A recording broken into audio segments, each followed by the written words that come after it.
Say we're live. All right, so we are live. I'm not sure if we're actually live right now because I just hit the button. So, and the replays, we'll see how long this takes. But let's kick it off. Say we're live? We're live. Yeah. We're live. Welcome. We're live. Welcome back, beautiful and amazing human beings. This is Luke Radowski of We Are Change.org, joined with John Sneisen, an economic historian and a Canuck, and of course also joined by Tim Pachot. I always have a problem pronouncing his name. It's nothing personal. I'm probably dyslexic or something. But anyway, this is going to be our first inaugural live video where, of course, we will be interacting with all of you amazing human beings. You could ask us questions. This channel is not enabled for Super Chat, so you won't be able to participate that way. But if you have any questions, ask us down below, and we will be getting right into it. As, of course, our main focus for today will be the economy. Stupid. And of course, there is a lot of significant economic news coming in now as we're getting other analysis and reports that this unprecedented $2.2 trillion bill is failing most small businesses. Wait, hold up, Luke. So one thing that happened is I think when you gave me the RTMP stream, it was for the channel in general and not the actual video that we created. So we've got some people right now who are waiting on the other video and not. So it was just a generic RTMP feed and not the RTMP feed directly for this event. So it looks like it says we're live. It should have gave you the. We got 5 people. So no, but the thing is, there's other people who were waiting into the other one. So maybe we'll just send them the link to this video. Okay, Nicole, can you just behind the scenes? Can you go do that? We'll just do it that way. All right, I'll type it in. I'll type it in right now. But yeah, I'll let you continue. I'll rectify this. But yeah, the stimulus package showing to have very little to no effect on small businesses. What is your guys' reaction to that? Not a surprise here, of course, since socialism and communism doesn't really work that well in general. We're also going to get into 3M. We're also going to get into the new government unemployment numbers. But let's focus in on this, trillion-dollar stimulus package that doesn't really stimulate anything effectively. No, it doesn't stimulate anything. What it really does is stimulating socialist behaviors and dependency on the government. That's what we're seeing. A lot of people are, screaming. It's like, yeah, give me a bailout. I want the bailout. Everybody's just so willing to get government money now. I guess people are, seeing that, maybe this is it. Maybe this is the final destruction of the whole monetary system. So might as well, go all in and go full socialist before it all falls apart. But no, it's a problematic time, and you've seen that no matter what the bailout is going to be to stores, a lot of people have closed down already. They have they didn't have money to run in the first place, even 1 week or 2 weeks of business without paying their employees and getting revenue in. So they're really struggling, and a lot of them shut out. Some people, as Tim was telling before, friends of Ernie Hancock, they're saying that they're shutting down their business and exiting completely, having a business. So you probably see a lot of that on top, and that's not going to help, for the free market, more small businesses exiting out, and then you just get bigger and bigger corporations taking a bigger piece of the pie, really. And they're the ones getting most of this bailout package anyways. It's the big guys like Amazon, like Google, and Walmart, all the airline industry, everybody's getting bailed out. So that is the majors. The corporations are the ones that are highly benefiting. Meanwhile, we're running a daylight robbery right in front of people, and nobody is asking anything about it because all we can talk about is COVID. And so nobody is seeing the 2 trillion, the 4 trillion, all the bailouts. Look at the Fed's balance sheet is around $6 trillion right now, and nobody seems to care about that we're getting robbed in daylight. Yeah, and also the secret Federal Reserve bailouts and their secretive, elusive actions that we just did a video about a couple of days ago with, of course, Tim. We went into that into great length. I'm seeing a lot of questions. I don't know if we should get over this news or go over all this news or start answering some of the questions, because I'm already eager to answer Kim Isamam's question. And she's like, Luke, watch empty hospital videos. I have a very strong opinion on all of that. But let's keep it on topic. I want to answer your question, Kim, in just a little bit. But let's keep on what is happening economically first before getting into all those other side subjects. If you could have a specific question related to the topic that we're talking about, I think that would be good. And I think one of the bigger kind of eye-opening topics are these unemployment numbers, as we're getting government numbers that supposedly 700,000 people lost their job. What do you guys make of these numbers? Timmy, go ahead. Okay, well, first off, and guys, let me know how my sounds relative to everybody else, because we are trying to. I'm doing a lot of things over here, switching and doing other stuff. But what's going on right now with these numbers is that there's. It's important to note that there's something called U3 unemployment, and there's U6 unemployment, and there's something else called U9 unemployment. What we always hear is what's referred to as the U3 unemployment. I'm trying to pull this up on screen while doing this. Okay, here we go. So if you guys go on screen right now, it says U6 unemployment rate. And the U6 unemployment rate is the rate that includes discouraged workers who have quit looking for a job and part-time workers who are seeking full-time employment. The U6 rate is considered by many economists to be the most revealing measure of a country's employment situation, since it covers the percentage of labor force that is unemployed, underemployed, and discouraged. So I mean, right now we're taking a look at. Let me pull it down so it's a little bit easier for you guys to see. Actually, got to move the screen over here. So this is a website called shadowstats.com.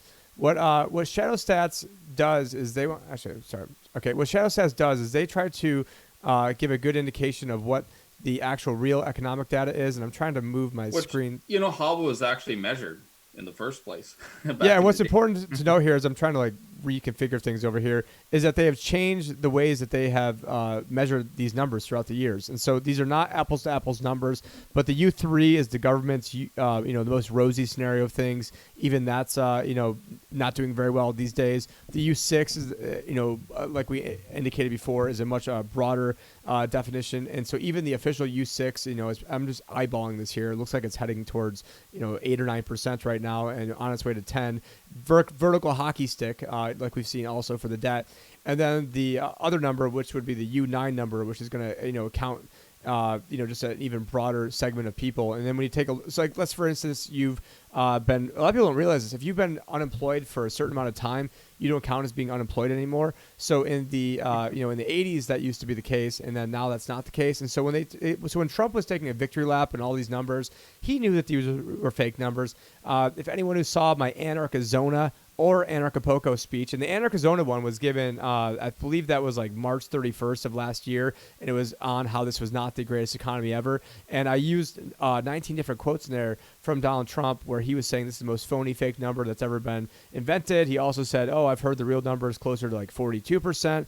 Well, he got those numbers from I know how he got those numbers. He was using the labor force participation rate. So yeah, these numbers are all rigged, but even the rigged numbers are bad. So when the government tells us 700,000, I'm more likely to incline to believe that the number is actually closer to what were we told? It was like 10 million. So I'm much more inclined to think that the 10 million is going to be the real job, because this one. Well, 10 million filed for unemployment within the last 2 weeks, and that is still with problems of reporting. So states that aren't online are having a hard time filing these applications, since again, many people aren't showing up to work. So again, these numbers, very fishy. They're reporting 4.4% unemployment. These are numbers worse than 2009.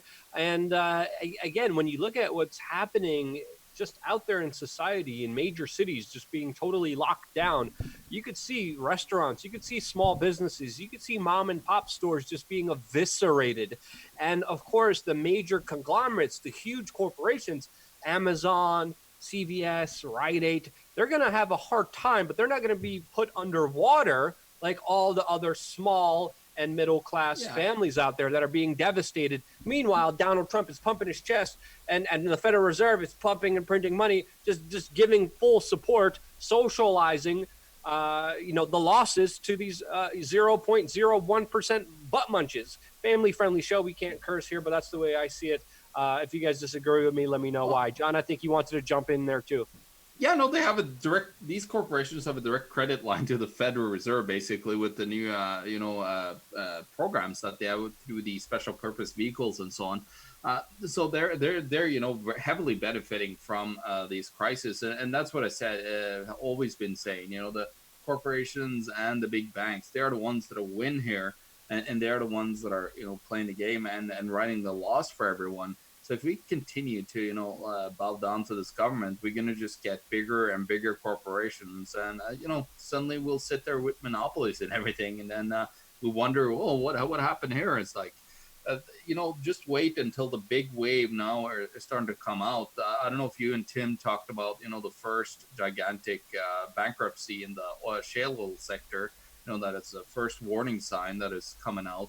And that's what's going to happen here. We're going to see a lot of debt problems coming up here because there's so much lack of income right now when the economy is locked down, and nobody will get money other than from the being hand fed from the magic bank account that the Federal Reserve has. Yep. Another article I kind of wanted to talk about is the more direct government intervention that we're seeing from Donald Trump, specifically just ordering 3M, the major mask company that is based in Minnesota, to stop producing and selling those N95 masks to Canada or Latin America, but to prioritize and only do them for the United States. Now, 3M is fighting back against Donald Trump from doing this. Donald Trump is evoking some Defense Productive Measures Act that he could do this, but he's getting some pushback. Overall, what do you guys make of this kind of larger intervention by Donald Trump with the 3M mask producer? Yeah, no, it's it's funny how they're coming after, of course, Canada up here, which wasn't really prepared for anything. The mask that's been used there is not appropriate, and now they're finding a lot of medical personnel is getting even here in small Manitoba, we're getting a whole bunch of medical personnel now getting the disease itself. So clearly nobody was really prepared and understanding, even though that they have plenty of time to Trudeau's wife got it. Yeah. Yeah, and Trudeau, how is she doing?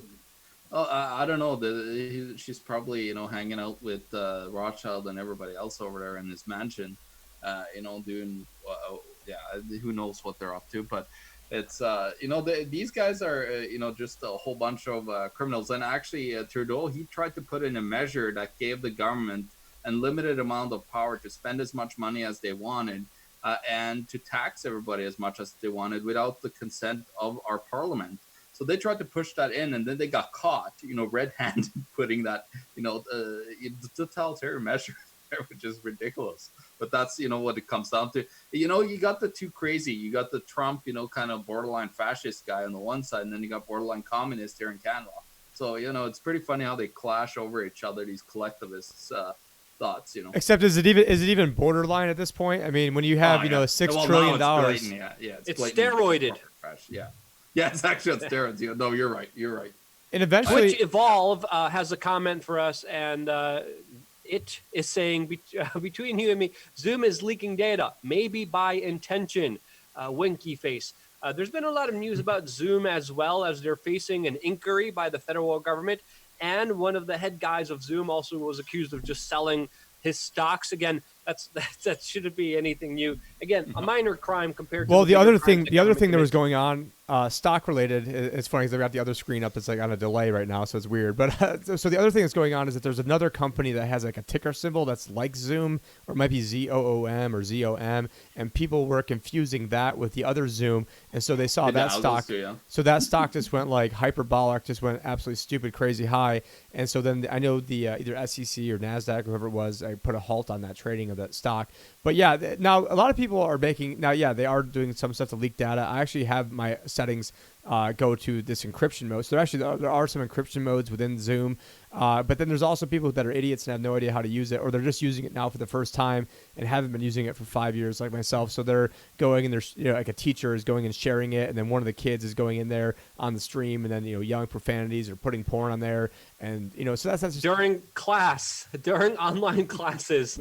That has been reported all throughout the country. Yeah, but that's just more, a symptom of whether or not people actually know how to use the technology. But yeah, I haven't fully looked at. I mean, I'm putting everything out there anyways right now anyways. So, I mean, when I do private one-on-one, I use encryption modes, or I can use Signal for people that want to do that, and then one of my problems with Telegram is that when people use Telegram, that they think it's private, except almost it doesn't actually encrypt things by default, and the group messages aren't encrypted.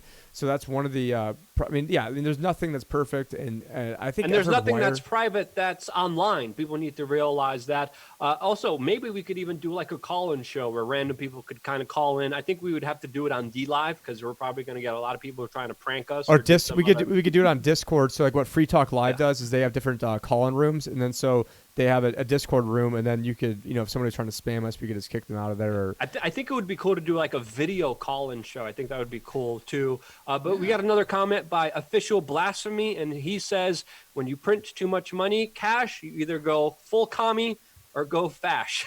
He's pretty true. Yeah. It's totally true. And this happens throughout history. Every time, you overprint money, they always get to... and it's funny how the printing of money actually raises the size of government as they print currency throughout history. There's so many, like all these empires around the world, they managed to expand to just beyond crazy measures using paper currency. For example, one of the first gigantic empires was the Yuan dynasty, which was, of course, Genghis Khan, and he used a paper currency to print his way to power and then control. The only problem he met was when he went into the Middle East and tried to force them to use currency. They actually burnt it in the streets, and because they only like gold and silver. So it comes to a measure that where you have actually the central banks, they basically enable, or just the central entity printing money, they enable collectivist kind of behavior where you have a gigantic empire running things. When you have a printing press, you can buy whatever you want with this magic money until, people say that, well, this is worthless money now. We're not going to take it. And then it dies within a year, usually, the value. So it's very fast. Like that whole time span that we're getting close to now is when people say, like, it's enough is enough. After all this, UBI that we're going to get everywhere around the world, I don't know how long, the actual value of our currencies is going to withhold.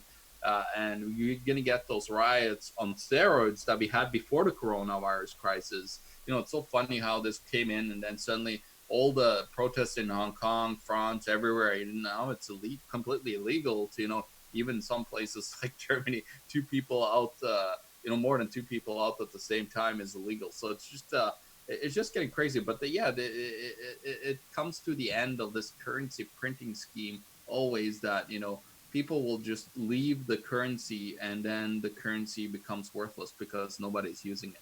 Yeah, now the president of the Philippines is ordering people to get shot and killed in the middle of the street for defying the quarantine. John, I kind of wanted to ask you, before we go to Tim, is there a historical time and period that's comparable to what's happening now? Think about that, and we're going to go off to Tim a little bit because, Tim, you sent a lot of different articles, some looking at the mortgage crisis, some people saying that 30% of all mortgages will default. There's going to be a lot of delinquencies. I mean, what are you seeing? What's some of the important stuff that you're seeing now before? And then after that, let's go to John and with that specific question. Okay, thanks. Yeah, I've been a little bit quieter because behind the scenes, it's just people that are watching this right now, I'm controlling all the scenes and getting the articles and making sure the sound goes good. So, it does take a lot of multitasking going on at once. But yeah, it actually, I've got so many articles pulled up right now that it's actually like literally taking me about 30 seconds just to scroll through all of them. So we've got Wall Street wins again. Banks force Treasury to double rate on small business loans. And basically the quick version of this is that they only wanted to charge people 0.5% of an interest for these loans. And then the banks are like, oh, we can't do that, or we're not even going to participate in that. You need to make it 1%. Well, I mean, one of the points that this article then goes on to make and says that basically these loans are guaranteed by the federal government, don't require any collateral, and will be forgiven if funds are used for payroll costs, mortgage costs, rent, and utility payments for 2 months, and if businesses retain and rehire employees. So banks don't take any risk, then why are they charging any interest at all? Or rather, why do they have any say in what the rate should be? And I mean, just keep in mind, we've had to spend trillions of dollars bailing these guys out in 2008 and 2009, trillions of dollars bailing them out now. You know, if basically if we didn't bail them out, they would have all been effed. They would all not even exist. And then they've got the gall to be like, oh, we're not going to make enough money on this. Well, screw you guys making any money. You guys shouldn't even exist right now. You don't even have to hold on to any of our money in reserves anymore. And that's from Jerome Powell even saying that in a press conference. And now I'm starting to get worked up, and we've got a lot of different articles to cover, so I'll try to calm down. The Congressional Budget Office reveals apocalyptic forecast, expects negative 28% GDP, 10% unemployment rate. And so one thing that Luke mentioned, that he was saying that these numbers are worse in 2008, 2009. So the unemployment, the rate at which this is devolving is way worse, but the much worse, like completely unprecedented. But the actual number itself isn't worse, but we're getting there. I mean, it's only a matter of time before those numbers. So I just wanted to make that distinction inside of there. But yeah, we're going to get absolute bloodbath of numbers. Fed's balance sheet is already hit $6 trillion, up $1.6 trillion in just 3 weeks. And it was only 2 months ago when I was giving that talk at Acapulco when I said, listen, the game plan is it's going to be a hockey stick. They're going to have to just print. And they've printed more money in a quicker time period than even I thought that they were going to do in that initial wad. So I do have, let's see, over here, I do have the Trump money gun over here, which John's going to have to tell me how to work because I feel. Oh, wow, it worked that time. Wait, God damn it. I blew my wad. Oh, no, Trump money gun. Oh, they're going crazy. So we guys see this here. We got Trump, the billions, y'all. So, we're having some fun here because, we're going into fascism. We're going into bad times. So we might as well have some gallows humor because, life is what you make out of it. And so, before they go and try to, put us in the FEMA camps, we might as well try to have some fun with all this because, guys like me and guys like you, we're not going to take the forced vaccine. We're not going to take the mark of the beast. We're not going to use their digital dollar. We're going to spread the word of what they're doing, and which makes us thought criminals. So, might as well have a little bit of fun on that. And I'm glad that I actually had, and that's the first time it's actually worked. So now I've got an entire, if you guys were to see my desk, it's just covered in fake Trump dollar bills. You tell me. I have my gun too, but it's getting decontaminated.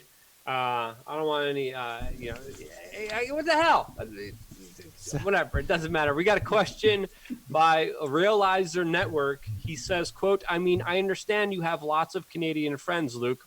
I don't know if you would call them friends, maybe acquaintances. But he goes on. Does says, John count as being Canadian or Norwegian? So in that math. But Realizer Network goes on and says, but can you really blame Trump for stopping 3M selling those masks outside the U.S. when we can't get them in the U.S.? ? Again, just because we reported on something doesn't mean we're taking a particular position on it. We just reported that this was happening, whether it's good or bad. It is still outside of our realm of understanding because it really deserves a deep dive because there's many implications like you're talking about. And to me, there should be more of a pragmatic way of addressing this. And just because we talk about a particular headline, it doesn't mean we officially endorse it. Just wanted to make that clarification between everyone out there. John, is there a moment in history that kind of replicates what's happening right now? Rome burning kind of comes to mind? Actually, yeah. So that's totally what you kind of brought me towards. I was also going to say the Great Depression is similar, but it's not totally similar because this is actually, we're witnessing the fall of an empire. So it's totally what we're, heading towards, which is the current is the fall of the Roman Empire. They used to be a republic, they went into democracy and then blew up. It printed, they didn't have paper currency at the time, but they printed, and debased currency, which basically is taking the value out of the currency itself. So that's what they did. But then, of course, what are we entering into next is the other question. And that's actually what I have pulled up here is the Dark Ages, that came after that time, where we basically had the problem where they're saying that, it's, there was a Dark Ages, everything was suppressed. Nobody was able to get out there and get free. That's true to kind of a point. But I do believe it's a little bit of a different Dark Ages now, because now we have so many ideas out there that you're not going to be able to stop them. And you're not even going to be able to shut off the internet because people create alternate internets and alternate ways of communicating. But we're heading towards that type of, the end of an empire right now. And that's what we're seeing first, right hand and center here with basically the Western, empire is ending. But also people think that, oh, China's going to rise up. No, they all actually have the same exact problem, just on steroids, where they have printed too much money over there in China as well. So basically every country around the world that has, this money printing scheme going, they are, pushing tremendous amounts of fiat currency into the world, and then totally devaluing it. And, the 1,200 or 2,000 that, we're getting promised, or here it's 1,800 for people that don't have work, is not going to work. It's going to just end up having, less and less purchasing power, that currency that they shove out, and then it's not going to really get you anything that you need. And so that's where we're heading towards, the failure of the US dollar and all the other currencies around the world, because they're all fiat, or we all have the same system. But what we're entering into is a financial and economic dark ages. But I think there's some bright points there, because now we actually, in the dark ages, there was zero tools to actually be free as a human being. But now we have that. So that dark ages in, government sense is actually a positive for people that, are self-reliant and that can communicate and create, beautiful ways of living without, the need of any government. Well, I think we're uniquely in a position to be essentially screwed over. And Twitch Evolve kind of makes this point with some of their comments, talking about how a lot of the things that are produced come from places like China and India, which, of course, the world is dependent on for their slave labor. When we look at the American economy, when we look at the American economy, it's a service economy. When everything's locked down and manufacturing is non-existent, and there's no service. Yes, there's a couple of strippers going door to door in Seattle. That's one thing that's happening. But other than that, well, the other thing, at the rate they're devaluing our currency, we're gonna have like the money guns just to go to the strip clubs for, let it run for like a minute straight to give them the equivalent of like $20. I was in Venezuela with Jeff Berwick, the dollar vigilante, and literally, there was no toilet paper in the entire. You go into the bathroom inside the strip club in Venezuela. No water works, no lights work. It's just, and this is like the fanciest place, but like the dollar bills there were like toilet paper. It was like just like literally just flying around everywhere. I had cash all the way down. Lucas, toilet paper. Go and get him.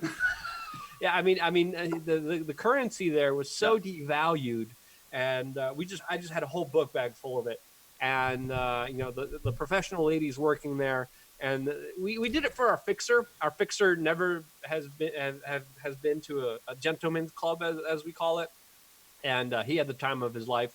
And since he was one of the kind of gang members that was guiding us and protecting us, making sure we don't get killed in Venezuela, we decided to kind of take him on a little we were like, what do you want to do? He's like, I want to go to the strip club. And we're like, all right, let's go. And over there, really, I wish there was the money god, because essentially you're just throwing stacks and stacks. Well, people are asking you about Jeff in the comments. I know this, when I've talked to people, they've wanted to hear your thoughts on what Jeff is thinking about everything that's going on with the sickness versus your thoughts, and how you guys can be best friends but differ on this. Is something that I get. People are. I mean, I had somebody call me up today and ask me that.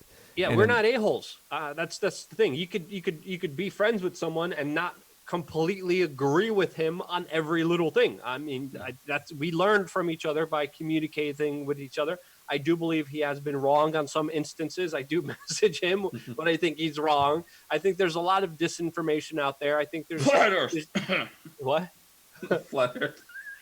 Yeah, there's a lot of other theories out there that I don't see, credible, but I don't judge him on his, political ideology. I could be friends with someone and see things completely different because I know the person that they are deep down. So, again, it's okay to disagree with someone. It's okay to have a discussion. On my main YouTube channel, I had James Corbett on, who believes that this whole sickness is all a scam. I don't believe that. I'm taking this seriously. I have some friends that are sick. I have people that are doctors, that are medical professionals that are dealing with this on the front lines. They're sharing information with me that's pretty daunting. That's pretty hardcore. I know people who are having a hard time to breathe, people who are having a hard time dealing with this situation, especially in New York City. You compare the situation that, I've been through, that I've seen, that I know in New York City. You compare it to, a situation where, of course, you're away from everyone in Mexico. It's different. So we see things differently. It's okay to see things differently. It's important not to place judgments on someone because you disagree with them. It's important to have that conversation, to have that dialogue. And I think it's important for everyone to do that and not to be afraid of it. Someone has a different opinion in me. Oh, no, I'm going to poop my pants and freak out and get mad and have an emotional outburst. No, don't poop your pants, man. There's no more toilet paper left. We can't just be afford to have you. Again, I've been in Costco. I've been in Costco since late January, telling people, hey, stock up, prepare. Everyone was laughing at me. It's fine. Again, but then you get to Safeway in Selkirk, and there you can't buy anything now. Yeah. Hey, you can buy Safeway, and I'm getting messages now of people telling me, "Hey, thank you so much for telling me to take this seriously. Thank you so much for telling me to buy a bag of rice and a bag of beans. The stores are closing off. There's no food available here. There's a 2-item limit at my local store. There's nothing else." So those people that are coming to me now, I really am, thankful of them for speaking up. And I've been taking it seriously. The mainstream media was telling you it was just the flu. The government was telling you it's contained. Only 15 people are going to have this. Masks I saw don't work. China lock down their own people and hurt their own economy. China doesn't give a damn about its own people, but for them to lock down that early an entire city and to seal stop doors, their production and manufacturing, like that's the first warning sign out of many that I saw, that I called out, that made me take this seriously. Because again, look at pandemics. Look at in the last 100 years, in the last 200 years, almost every time, almost like it's on a clock, there's a major sickness in 1920, 1820, and down the line that comes up and affects civilization in a very negative way. Was 5G existent then? No, but there was a virus that was real, that ravaged civilization, that deserved to be taken seriously. The government. And if people are saying, "Hey, you just walk around, everything's fine, don't worry about it," it's just ridiculous to me, to be honest. Yeah, and my probably view, fits somewhere probably in between, Jeff and James are over here and Ernie over here, and then Luke is over. I'm trying to get my over here's right. I'm probably somewhere in the middle. I mean, I think that there's certain aspects of it that the government overblown, and they're trying to use this now as the now they're key. Overblowing it. Before they were underplaying it, which made the situation that much worse. Sorry. Yeah, I'm out here in a more, I guess, rural area. I don't really go out a lot, and so to see people that are saying, "Oh, no one should go outside without a mask on." I mean, I feel very confident going outside without a mask on. I also think I already had coronavirus, so I don't really think it even matters. And then I also bought masks. But the funny thing is, I am thinking like this, but yeah, I bought masks 6 years ago. I bought hazmat suits 6 years ago. I don't need, that was the time to get prepared back then. Yeah, how about we get a bigger refund for already being prepared? All the people that didn't get prepared, how about you guys are the ones that don't get refund? I mean, first off, they shouldn't be taking any of our money to begin with. But again, the masks are to protect others, because, you don't know for sure if you had it or if you didn't. You don't know if you have it now.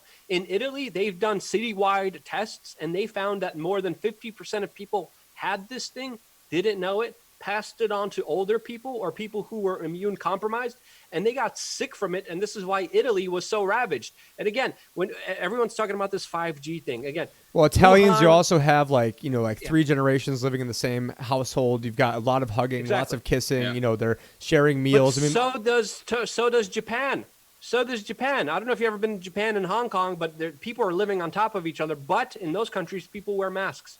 And it's really just that simple. Well, they probably also didn't have hug a Chinese citizen day or something, and like they had in Italy. Well, they did that in Italy. The mayor of Florence made a whole campaign that was promoted by Chinese state television to fight bigotry and racism by hugging your local Chinaman, which was absolutely stupid. You could have this thing, not know it, and you could give it to somebody else. And again, people are saying, "Oh, it's just old people dying from this. Oh, it's just people who are sick who are dying from this." Again, when you look at the comorbidities that are the contributing factors here, there's something like diabetes. There's something like obesity. There's something like what was the other one? I forgot. That again, the majority. There's an and not factor that Dr. Frank Tamburri was talking about, and he was saying something along the lines of and I'm just kind of making up right now, but SARS was like a 1.8, and some other flu was like a 0.8, but then this had an R naught factor. I'm not a doctor. I have no idea what this even means. But it's how many people you can affect.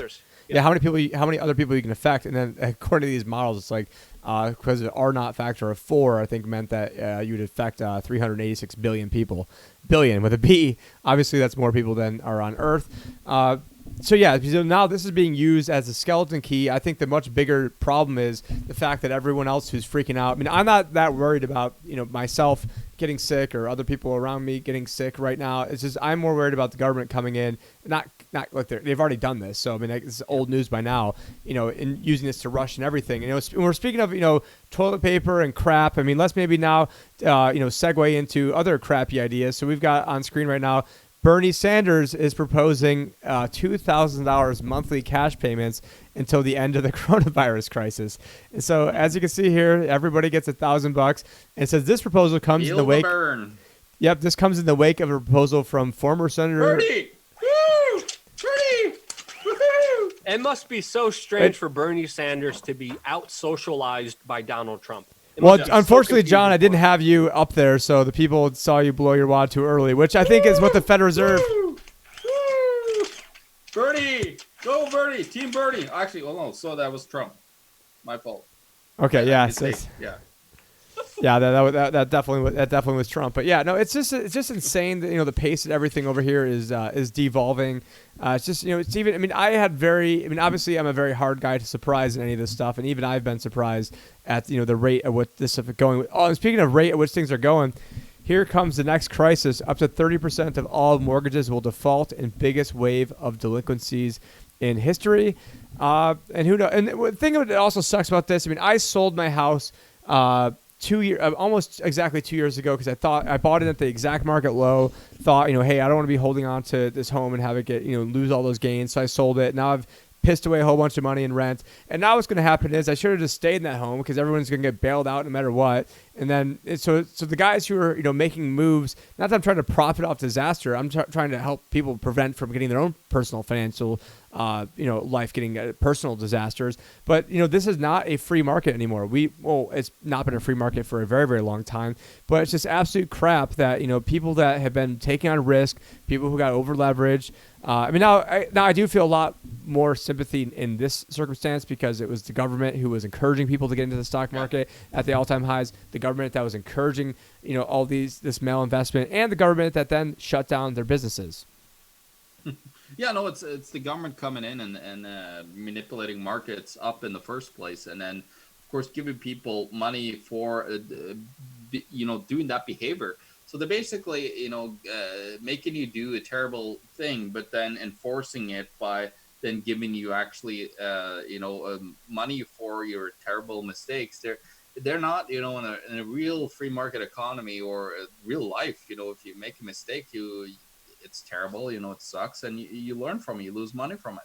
But that's not the case. That's not what nobody wants anymore. Everybody wants everybody to never make, we're going to all make tons of mistakes here, but we're just going to get rewarded for all the mistakes and just continue to do the same thing over and over again. That's just insanity. Well, yeah, that's a quote actually from, what's his name, Einstein, that said that back in the day, when you continue the same behavior and, suspecting or wanting other outcome from that behavior. It's just totally insane. We're basically doing the same things that they did in Venezuela and everywhere else, and we're expecting other outcomes. It's just, totally insane to believe so. Yeah. And again, just looking at everything that's unfolding, I definitely see the economic ramifications being the most impactful and the most dangerous here. As far as this sickness, yes, we should take it seriously. We should also take seriously the government's actions and approach here. I want to read off some of the comments. We have Snarf Salaman saying, Luke, stay calm, read the comments. I'm reading your comment, and adapt your opinion. You are wrong about several things. The masks do not help. Snarf, do you have any data to support your claim? Because I got a whole bunch of data and a whole bunch of studies that I've been citing, that I've been looking at, that I've been talking about, that do show a significant difference in the spread of this sickness that has been quailed with people wearing masks. Also, if you get a small dose of this virus, which again, masks aren't perfect. They're not going to protect you 100% of the time, but they do slow down this sickness. So if you get a small dose of this sickness compared to a larger dose, if you weren't wearing a mask, your body, your immune system has time to build up to actually fight it and not be hospitalized in intensive care units because of that factor. Again, there's a reason you're going to see the CDC, you're going to see Donald Trump change his opinion, and they're going to tell you soon, wear masks. They're going to change it. Well, You're going to watch it. Mark. They've already done that. Yeah. Yeah, well, guys, it's important. No, they haven't officially, because again, the World Health Organization, the Surgeon General are still doing that. The CDC slowly changing some of their words now, yes, but overall, there's going to be a big push, and it's going to be the new normal. And again, everything that is happening now could have been avoided, could have been prevented with the right information. Well, if you look at countries that are wearing masks, the Czech Republic, Singapore, the territory of Hong Kong, Japan, South Korea. Look at their numbers. Look at their rates. Look how they were able to flatten the curve compared to countries where wearing masks is not culturally acceptable. People scoff at you. People say, oh, that's just stupid. You freaking stupid idiots. All we're freaking talking about is a little bit of freaking cloth against your face. Why is that such a hard idea for people to realize that could have a tremendous effect? Maybe not for you, but maybe for an older person. Maybe for a person who doesn't have the convenience of a perfect immune system like you do. What is the problem with people not understanding? It's just a simple cloth over your face. It's because it's not. I'm waiting for the Armani one and the Gucci one, personally. Well, it's important to protect yourself. I worked in an anthrax lab, and actually one of my customers that I used to have, I changed actually company now, so I'm not involved in too much of that anymore. But one of them was Emergent, which is one of the biggest, what do you call them, vaccine manufacturers, other than Merck, of course. These guys, like I've been in labs in Norway back in the day, like 15 years ago, when they were working on anthrax, and I was pretty well protected in that lab, to say the least. I had a full hazmat suit on, and I was pretty happy about it, not getting anthrax. So, yeah, it's just simple. You look at influenza in Hong Kong, almost completely eviscerated, almost completely stopped. Why? Because people in Hong Kong wear masks. Again, also, there's other contributing factors to why those countries have been dealing with this sickness way better than we have, but masks are a major contributing factor. It's not that they're just rich and high IQ. You look at other countries like Vietnam, the Czech Republic, also taking very serious measures with masks. They've been dealing with this a lot better, and they haven't had to shut down. They haven't had to totally lock down. They haven't had the chaos that we've been having. And again, all of it could have been just prevented. I don't understand why not just take the simple precaution to take this seriously. Loving McGoo, I think that's also one of the members of the We Are Change member YouTube thing. He's leaving a comment here. I haven't read it yet. He says, Luke, when are people going to pump turmeric? Turmeric helps you helps your body regulate inflammation and the immune system, reducing chances to developing cellular storms in your body. Lovin McGoo, you can't give out any medical advice. You give out medical advice, you're going to get hammered and punished and destroyed by not only the government, but also the social controllers out there. We also have to understand YouTubers have been getting destroyed because institutions, corrupt institutions like the World Health Organization, that's a corrupt institution that's telling everyone not to wear masks, that told people this sickness doesn't spread person to person, that did a massive cover-up for China. They're the ones that YouTube, Facebook are going to and saying, hey, tell us who to censor. And the World Health Organization is, of course, censoring people that are critical of them. I could go on this for a while. This is very passionate for me because I know a lot of people who are— They're heroes, Luke. It's YouTube heroes. Are you criticizing heroes? You don't like heroes now? Yeah. Again, I just don't understand. It can make the biggest difference. It doesn't hurt you. It actually protects you from surveillance, and it could provide a situation where we don't have so much chaos, where some idiots are begging for more government. Again, governments historically make the problem that much worse. That's why I'm trying to do all my best, screaming, ranting, and raving ever since late January. Hey, take this seriously. Hey, get some food supply. Hey, wear a mask. Now I'm saying, hey, this is getting worse. As I've been saying, it's going to get worse. Prepare to grow your own food. That's what I'm saying now. That's my official take. Yeah, we got on screen right now. So it's New York records largest single day death toll from coronavirus, and I believe it was 562. Okay, so I undershot that one. In addition, the state reported 14,810 patients that are now hospitalized with COVID-19, an increase of 1,427 over the day before. But yeah, lots of crazy stuff going on. I mean, this is a live stream, so I definitely appreciate you guys, tuning in. All the comments you guys are making, those are all great. This is the first time we've done this, and to have, I think at the last time I checked, it was like 152 people watching out of 7,000 is actually, as a percentage, is actually, pretty decent percentage. It's just like a random thing that we're doing over here. But one of the other funny things that I don't know if it's funny, but actually let's go over here on screen and show Fed's balance sheet goes up to $6 trillion. Yeah, we talked about that a little while ago. Yeah, I've got so many articles pulled up over here. You see, wave of defaults going on. U.S. Treasury balance hits all-time high after historic flood of bill issuance. So you're also seeing, a huge demand for Treasury bills, which is one of the reasons why I thought the dollar would strengthen, and then eventually that strength would lead to its collapse. Now, this is not and Nicole, who does a great job helping us out and really, makes a lot of the things that we do run round over here. She actually asked me if this was a joke of an article. If you take a look at the date on this, it's actually from April 2nd, not April Fool's. But given all this crazy, stuff going on right now, S&P, so they're a big rating agency company, reaffirms United States at a AA plus outlook stable. So are you kidding me? Outlook stable? I mean, what are they smoking? The stock market, Tim, the stock market goes up when you get 10 million people, claiming that they're, not working anymore. So that's, there you go. Seriously, what more do you need? You had 10 million unemployed in 1 week. 30% of people could potentially lose their 30% of the mortgages could be default. They still want to rate them, right? So they want their business from the U.S. Treasury. That's you say rate or rape? I mean, because either one of those could work. Well, I think the U.S. government is raping them, and then they want to rate them. Well, they're in bed. Just take a look at who. I mean, like the biggest owner, I think, of S&P or Moody's. I forgot which one it is actually Warren Buffett. If you take a look at his, and so then you got people who own the rating agencies.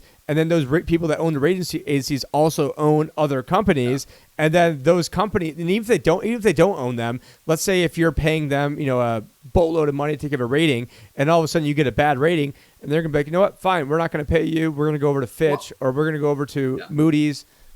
Well, even what's crazy now is that the ratings themselves, Tim, we've gone over that in many of our reports where we actually show the corporate ratings for 2018 numbers.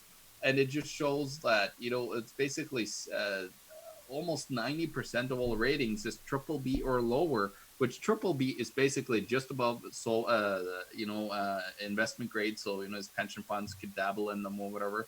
And then everybody else is under, which is BB or under. And that actually just happened to, South Africa that just got downgraded to junk. So nobody can invest there of any pension funds or anything anymore. And that's the most significant downgrade that you get in this financial infrastructure that they put out. So that's a big problem. And then here in Canada, there's massive news because one of our provinces went bankrupt, and it's Newfoundland Labrador. And me and Josh, we've done videos on this like 3-4 years ago, warning about the massive, monstrous debt levels that the province had versus their how many population had, and now Bank of Canada is buying Newfoundland debt directly in their purchase programs here in Canada. So it's just we're just on this massive debt bubble, guys. That now everybody needs to get bailed out right, left, right, and center. And if you think that there's going to be zero precautions, that there's going to be a stable outlook on the U.S. economy after this is just total insanity. Yeah. Like I don't know who's rating, but somebody is probably snorting coke, doing not with $100 bills they aren't anymore because they ran out of $100 bills in Manhattan. But do you want to get into the other article that pretends? Wait, hold on. Before we get into that, let's try to end this in about 12 minutes if that's okay with you guys. I kind of want to go over 2 comments really quickly. Sure. One is someone calling me a shill.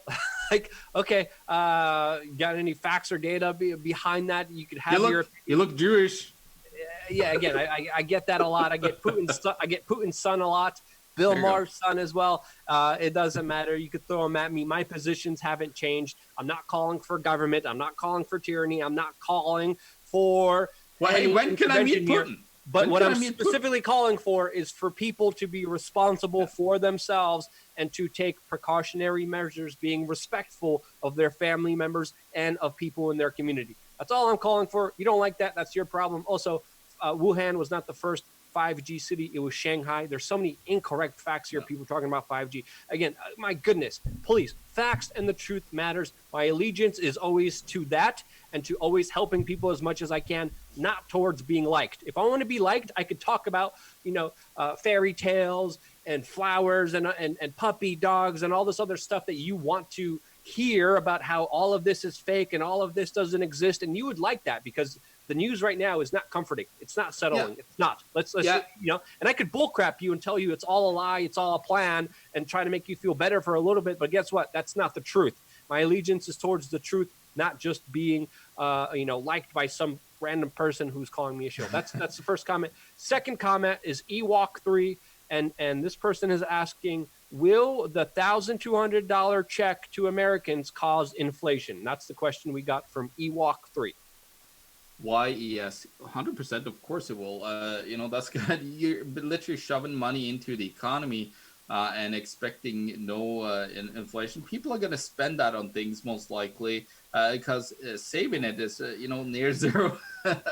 And that's what's going to happen.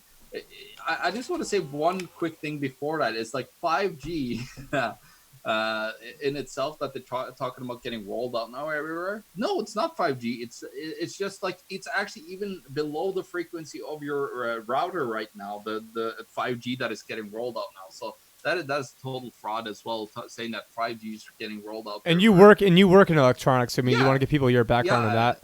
Yeah, I've been doing this for like how many years? Let's see, almost 20 years now. I've been in the telecommunications and low voltage field, and so I dealt with that for such a long time.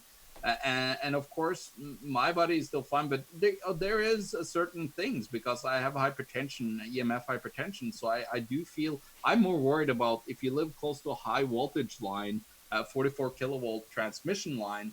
There's been, proof of that being, giving blood cancer in Norway. They scrapped those different tests that was out there. The government is like, oh no, everything's fine. But then they put in the legislation that you need to when you build anything, you need to be at least 900 meters away from the transmission line. So of course that on top of, but yeah, it will cause inflation, to get back to the actual topic. Because people are going to spend that into the economy, and if you don't believe that that's going to create inflation, then it's just being blatantly ignorant about economics. Well, in the beginning stages, I mean, I did mention this at the TDV, the Jeff Berwick's the Dollar Vigilante Summit investment presentation. They had an all-speaker Q&A, and I was talking about how the dollar is going to strengthen initially during all this. So even though a lot of this crazy stuff that should be causing inflation right out of the gates, because of all this, everybody rushing to cash, it's actually almost causing more of a deflation. And so we're going to see probably a deflation of financial assets. But then the response of the government will be like, oh, well, we printed $6 trillion and the slaves did it and it didn't cause any inflation. So next time we'll print $20 trillion. And then maybe that won't cause inflation. And then we'll print $50 trillion. The iron cannon. And then not the bazooka anymore. Everything is fine until the day it's not fine. So if you were in Germany in 1911, they had multiple different currencies. So at first they had the gold mark, then the Renmark, then the Reichsmark, then the Deutschmark. And so if you were holding on to, let's say, Mercedes-Benz bonds that were priced in gold mark, well, boom, you got wiped out when it went from gold mark to Renmark. Then it got wiped out again when it went from Renmark to Reichsmark. Then it got wiped out again when it went from Reichsmark to Deutschmark.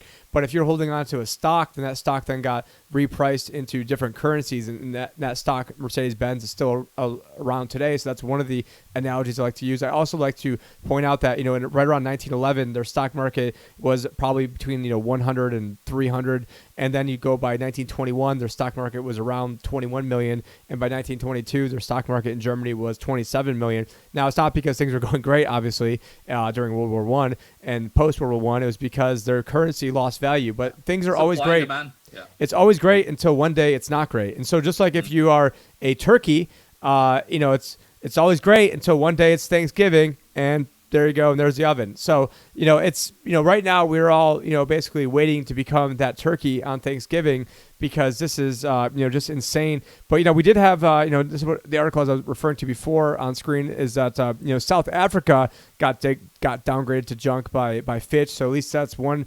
They don't have a huge military there, so maybe they're not worried about the military, messing up Fitch. But yeah, I mean, a lot of people think that that the bottom's not close, which is actually a sign that the bottom probably actually isn't close. So that's I guess one I guess bearish case for the stock market. I completely agree with this title here. Fed's quantitative easing strategy holds long-term benefits for crypto. Another subject that the thought police over here at YouTube don't like us talking about.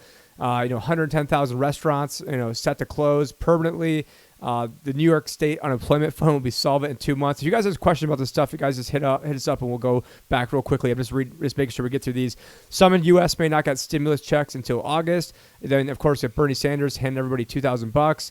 And then a quarter of Americans have no emergency savings at all. I guess, and probably even less companies have emergency savings. Will the 401ks be nationalized? This is by Jacob Hornberger. I interviewed him as part of World Alternative Media about a week or two ago. Great guy. I think he's sort of like Ron Paul 2.0 in my opinion. But yeah, don't trust any politician. However, I mean, to some extent, the 401ks, to my opinion, have already basically been nationalized because, if you have the Fed going in there and buying things like LQD, which is a investment grade bond fund, not recommending that, just it's in the news. So what they're doing is by buying those bond funds, you're basically bailing people out and giving them over 100 cents on the dollar of so any risk. So basically there's no risk. They're coming in there buying up these assets, and then the banks then get to offload other crap assets at 100 cents on the dollar. I mean, this is complete cronyism, complete crap that's actually going on. Other things here we got Aussies are. Basically they're saying, hey, you guys shouldn't have any cash. So I guess it's not only in America that they're propagandizing people with that. It's also going on in Australia. And then what else we have here? He nailed the March coronavirus sell-off. Now he says there's another 30% to go before the stock market hits bottom. I mean, nobody knows, but I would pretend to say that's probably a little bit closer. Venezuela warships are shooting rams into German cruise vessel before sinking. I don't really know too much about what's going on there. But yeah, I mean, those are some of the headlines. And then this is Joe Exotic. I haven't watched, I've only watched like maybe 2 minutes of this. But the Tiger King, Joe Exotic, moved to prison hospital after being placed in coronavirus isolation. And maybe Luke could tell us what's going on with that. That man is innocent. That man is an American folklore hero. There's no way he had enough IQ points to pull off anything as heinous as the federal overzealous prosecutor said he was. Again, you guys haven't watched it all, but that Netflix documentary show is absolutely amazing, fascinating. I loved it, and it was glorious. John, anything else you want to say, and where can people find you? Not too much other to add to this because it's we're slowing down. I think we're actually going to see a lot bigger drop in the stock market coming up in the next potential 2-3 weeks or a month or so. We're going to see another massive downturn because we're not done with this, and of course they're locking down completely. We're talking about July here in Canada, so that is not a very good situation to be in. So I think we're in for even more chaos on the economic side and more bailouts, more money getting printed by the government. So that's where we're heading towards. And of course, you could find all the stuff that I do at theeconomictruth.org. And then I got my 2 books here that you can find on there as well, or you can buy them on Amazon. So Canada, the greatest economy in the world, ? We're actually warned about exactly what is happening in Canada right now with the mortgages, with the mass printing of debt that is now putting us in a huge pickle. And then I talked about the monetary history and the end of freedom, how our monetary system enslaves us. So that's where you can find all that. It's some very important books to actually read right now. And I see a lot of people are starting to pick them up because they're starting to see, unfortunately, they're reading them quite late, but at least people are, waking up now in a great way. I see in a tremendous way with my books right now. Yeah, and if anything else you want to say, and where can people find you? Yeah, if people want to find me, obviously they can find me here at Change the News. But as a bonus, I just texted this into the group chat. But if you guys text, the number is 71441. You text Change the News, no spaces in there, and you'll get a free present. You'll get a crisis retiring presentation that I gave at the 2019 Anarcho. Also, I've got a little bit of my 2018 speech in there as well. Those are private speeches. You can't find it on YouTube right now. It's how you can retire in a crisis-like environment. That's where we're at right now. So if you don't need it, but maybe your dad's 55 years old or your mom's 60 years old, and you think they might need it, as long as you're not going to be offended by me being a hardcore voluntarist, then then that could help them out. And also you'll get my free book on how it's rigged the economy and how they rig the inflation numbers, unemployment data, GDP, and all sorts of other things. But yeah, it's great hanging with you guys. I do want to say that we've been trying hard here, and I don't know, I'm not doing anything different now, but somehow you guys say the audio sounds good now, but when we recorded it sounds like crap. Join our Discord, Tim. Join our Discord. I did put that in there too, so you guys can join our Discord. We have an economic Discord where we got a lot of actually heavy hitters who are in there. John's in there all the time, and every article that I save on a daily basis gets put right into. So every day, I'm saving probably 20, 30 articles in my Evernote that goes right into Discord, and then we've got other people sending in articles as well. John's, a powerhouse at this. So my main contribution is if you want to get inside my mind and see how I operate, which might be a dangerous place to be, then you can do so by joining that Discord link, which is bit.ly/Tim John Discord. It's in the comments as well. But thank you guys, really appreciate all the love, and newer channel growing over here. But yeah, thank you guys. Yeah, I just got a YouTube channel, We Are Change. Check it out. And thanks again so much for watching. Thank you, Tim and John. Stay tuned for more here on Change the News. And what's up to Kingsley Edwards, who's on screen. See you later, Kingsley. Yo, King. Okay, cool. And I just realized, actually,